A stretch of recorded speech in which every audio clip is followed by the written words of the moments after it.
نحمده ونصلي على رسوله الكريم وأعوذ بالله من الشيطان الرجيم بسم الله الرحمن الرحيم السلام علیکم ورحمۃ اللہ وبرکاتہ۔ آج ہم پڑھیں گے قواعد النحو کا سبق نمبر 2۔ یہ سبق بالکل آسان ہے۔ لفظ اور اس کی اقسام۔ سب سے پہلے آپ جان لیجئے کہ لفظ کیسے کہتے ہیں۔ لفظ کا لغوی معنی یعنی لفظ کا لغت میں معنی بولنا، پھینکنا۔ تو لفظ کا معنی کیا ہے؟ بولنا یا پھینکنا، یعنی منہ سے پھینکنا۔ اب اگر ہم سوچیں تو جانور بھی منہ سے پھینکتے ہیں، تو کیا وہ لفظ ہوگا؟ نہیں۔ آگے اس کی وضاحت ہے۔ ہر وہ بات جو انسان کے منہ سے نکلے اسے لفظ کہتے ہیں۔ اب ہمارے پاس ہے کہ لفظ کی اقسام کیا ہیں۔ یاد رکھیے، لفظ کی 2 قسمیں ہیں۔ ایک ہے بامعنی یعنی جس کا کوئی معنی ہو، اور ایک ہے بے معنی یعنی جس بات کا کوئی معنی نہ ہو۔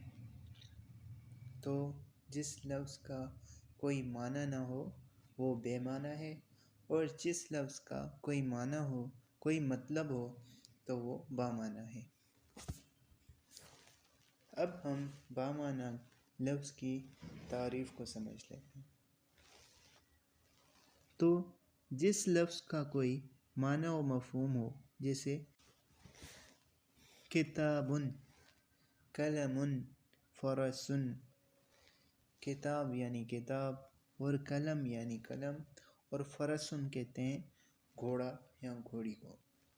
تو ہمیں اس کا معنی نظر آ رہا ہے۔ اور جیسے یہاں پر ایک سینٹنس دیا گیا ہے، الحمدللہ رب العالمین، اس کا ہمیں معنی سمجھ آ رہا ہے۔ اب آپ نے یہ چیز اس میں یاد رکھنی ہے کہ بامعنی کو کیا کہتے ہیں۔ بامعنی لفظ کو مستعمل یا موضوع کہتے ہیں۔ بامعنی لفظ کو مستعمل یا موضوع کہتے ہیں۔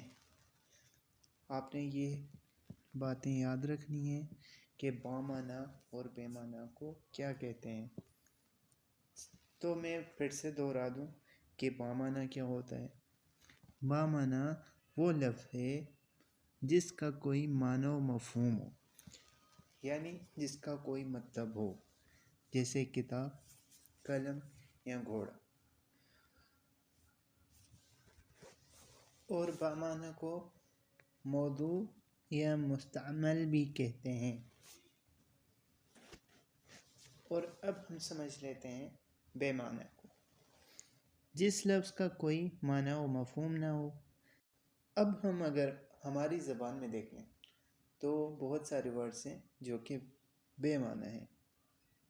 جیسے کہ میں ایک ہوٹل پہ بیٹھا ہوں اور وہاں کا ویٹر آ کے مجھ سے پوچھتے ہیں کہ آپ کو کیا کھانا ہے، کیا پینا ہے، تو میں کہوں گا یار چائے پلا دو۔ اور ایسے ہی کھانا شانا، اور ایسے ہی ہوتا ہے روٹی شوٹی۔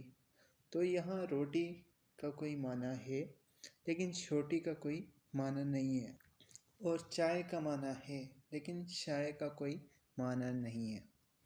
ایسے ہی عربی میں بھی ایسے ورڈز یوز کیے جاتے ہیں۔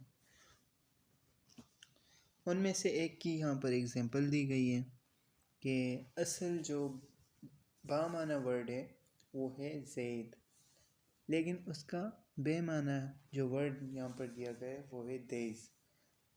زید کو دیز۔ تو زید کا معنی ہے یہ کسی کا نام ہے، لیکن دیز کا کوئی معنی نہیں ہے۔